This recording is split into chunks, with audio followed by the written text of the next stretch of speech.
Okay, that video for the second part of Module 11 got cut off halfway, so we're going to do the second. I'm going to do the second part of it in this video. So we were talking about platyhelminthes, and we were talking about the planarians.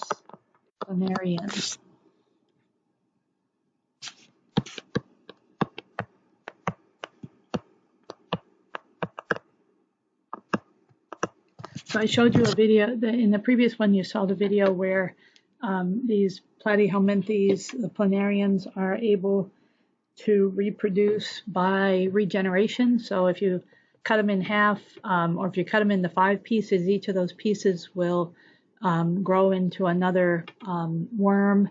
If you cut its head in half, it will regrow another head, so you'll have a 2-headed planarian. So they are very interesting organisms. Their digestive system is pretty similar to the digestive system of an earthworm. So it's a complete digestive system that goes from the mouth to the pharynx,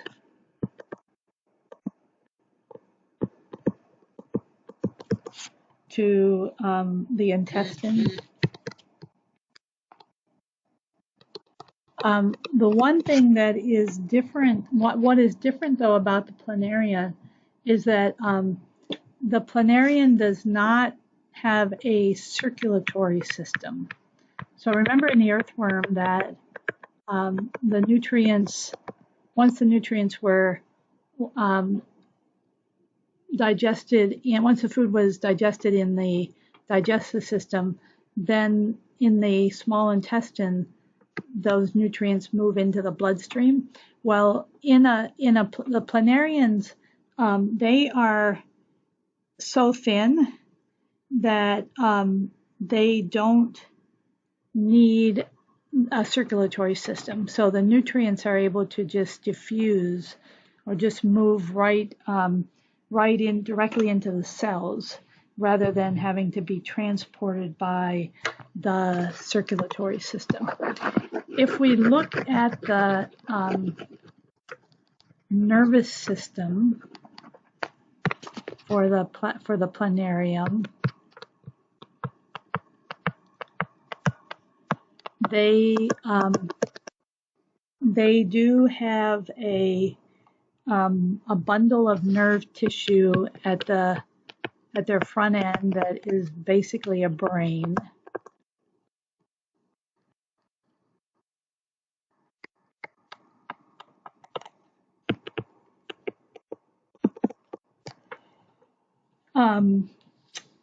And then that brain kind of branches out to the structure that you probably saw in the video that are called the eye spots.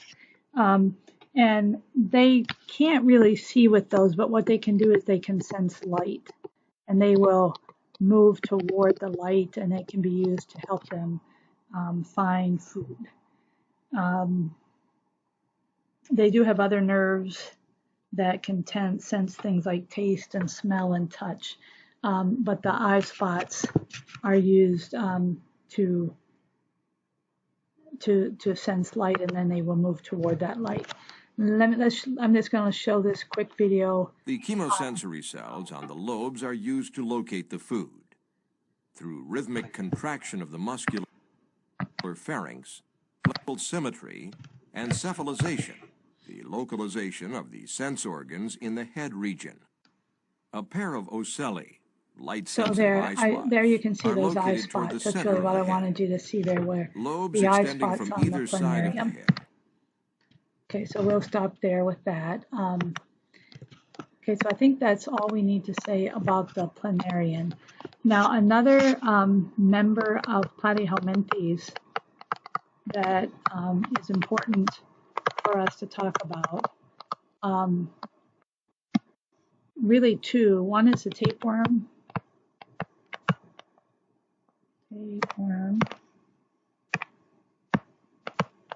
and the other is a fluke.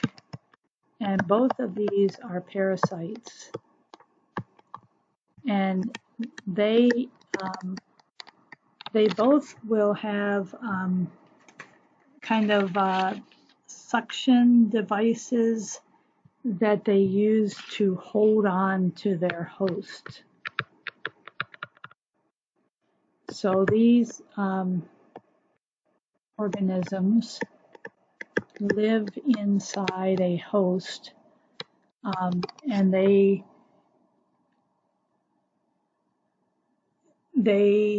take the food that is away from, they take the food from the host and consume it themselves.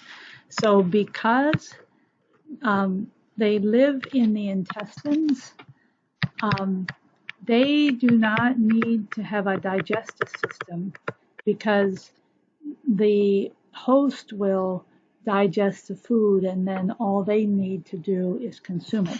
Now they live in the intestine. They can live in the stomach and the intestine, and as you may know, that there are digestive juices.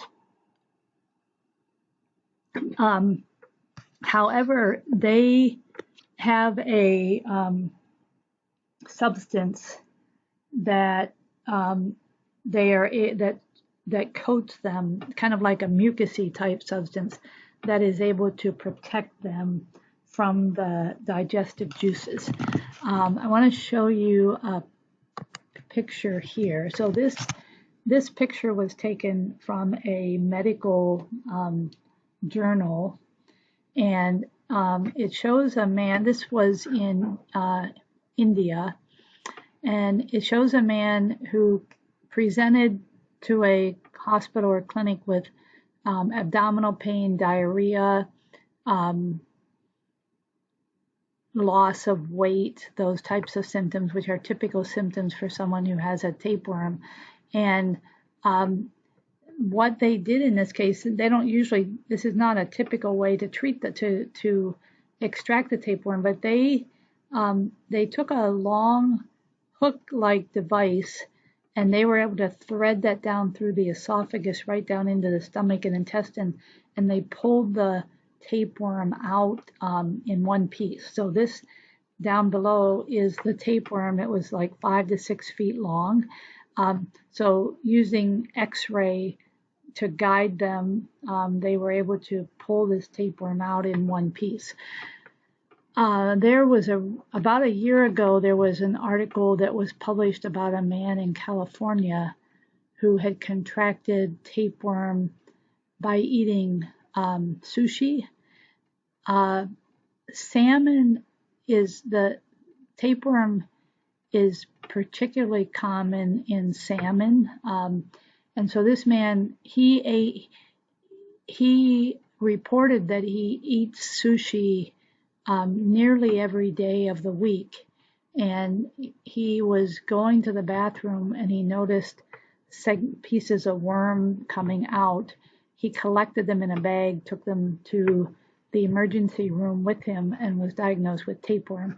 They're pretty easy to treat. We have medication available that you just take it, it kills the worm, they break up in pieces, and you eliminate it from the body. But typically tapeworm come from eating undercooked or raw fish or pork are the two main ways that you can get them.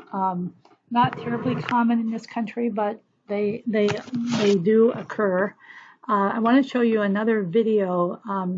This is a video that my son sent me. This was a woman in South Korea who had been consuming pork, undercooked pork, and this is an MRI that was taken of her intestine, and you'll be able to see this yellow structure is the tapeworm that she had in her intestine.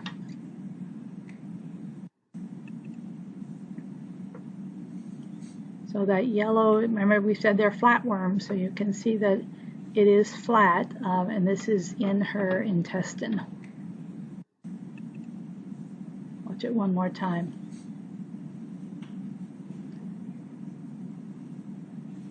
Okay, so this was a medical case that was seen in South Korea. Okay, so those are the flatworms. The Platyhelminthes is the phylum that makes up Platyhelminthes. Okay, now we would do phylum Nematoda.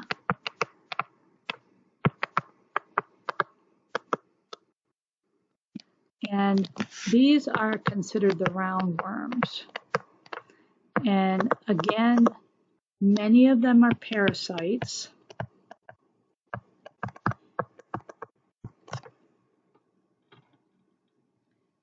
So they live in the intestines of the host.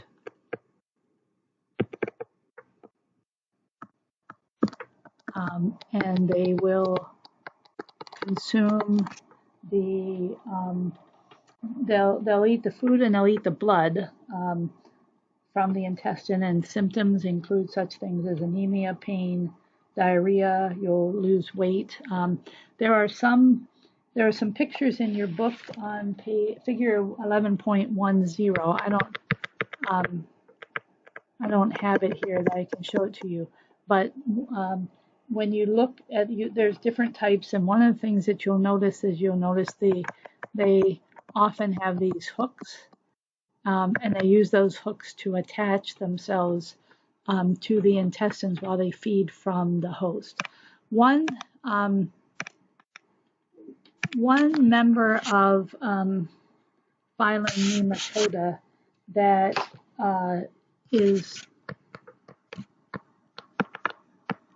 that can occur is called Trichinella spiralis.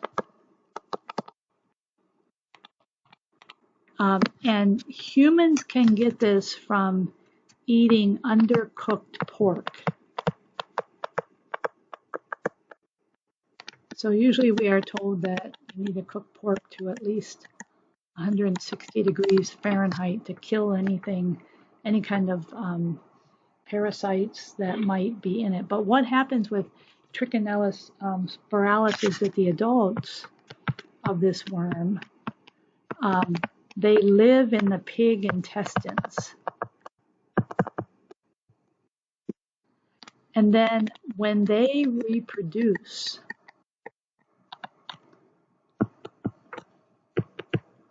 then the offspring can go into the bloodstream of the pig, into the blood or the muscle. And as you know, muscle, when we eat meat, we're eating the muscle. And what happens is, especially when it gets into the muscle, they will form a cyst around themselves. So the roundworm forms a cyst, and that cyst protects them and allows them to live a longer period of time. And then if a human eats that muscle, and if that muscle is undercooked, and the heat will kill them, so they can't survive a temperature above 160 degrees. But if it's undercooked, they can survive, and then they will get into the bloodstream and even into the muscle of a human, and then you'll get symptoms like anemia and pain, and you'll get muscle pain if they happen to migrate into the muscle. They are able to, even if they're in a cyst, they're able to survive the digestive juices. So when they go through digestion, the acids and things that are in our stomachs don't destroy them, but heat does destroy them. So it's really important that we cook pork sufficiently to avoid infection with Trichinella. Okay, lastly, we are going to do phylum Mollusca.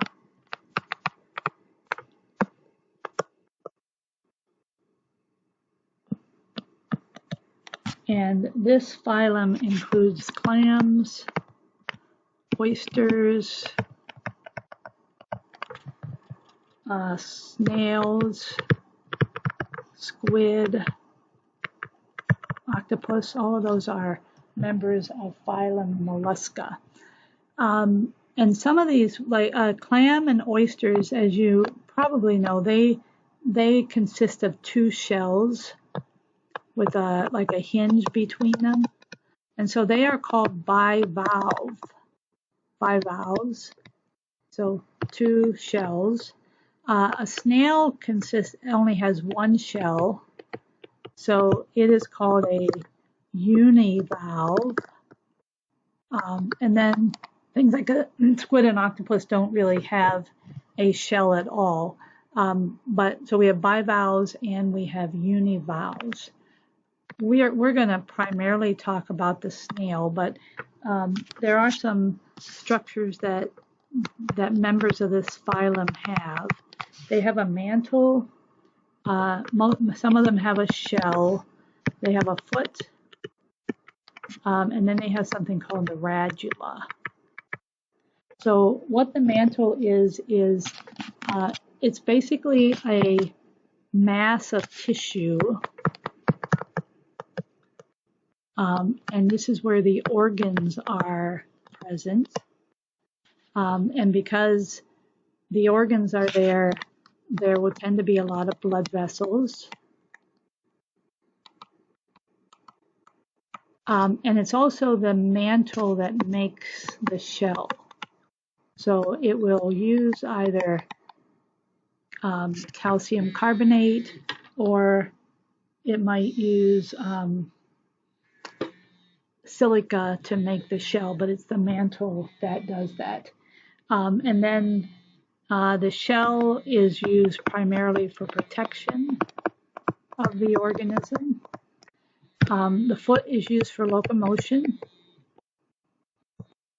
And then the radula is an organ. It's a little organ that is covered with teeth, and it is used to. They use these teeth to scrape food into their mouths.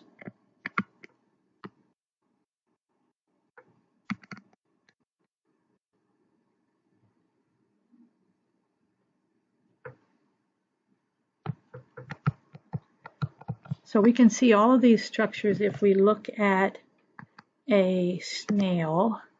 So here's a snail. Let me erase this stuff from before.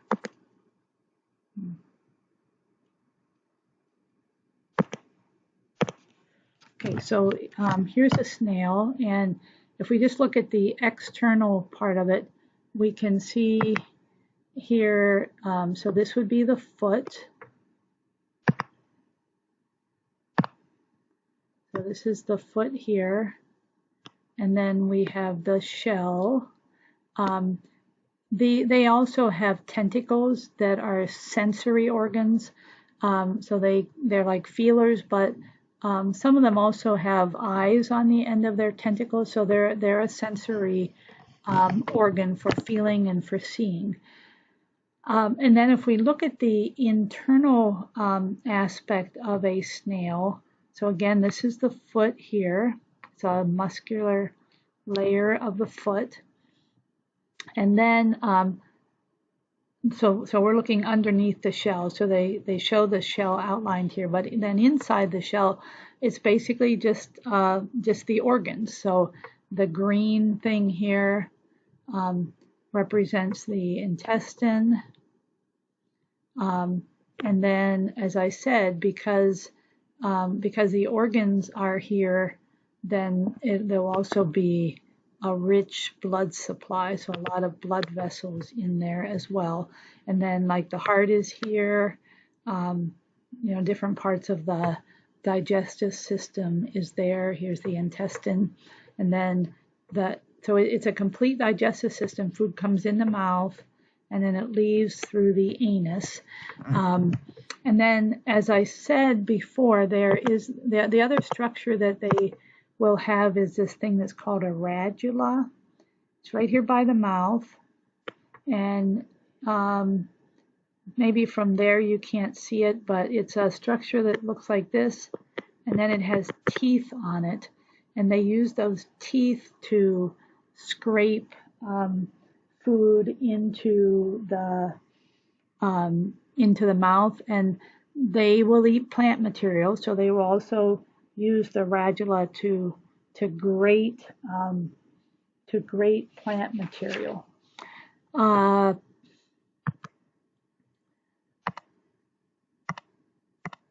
The snail is known as a gastropod. So we already said it's a univalve. It just has one shell, and then we also call it a gastropod. So gastro means stomach, and pod means foot. So I mean, it literally means stomach, foot, but basically it's a mass of organs with a foot attached, and that's where it gets its name, gastropod. Let's look at a video of I think it's this one.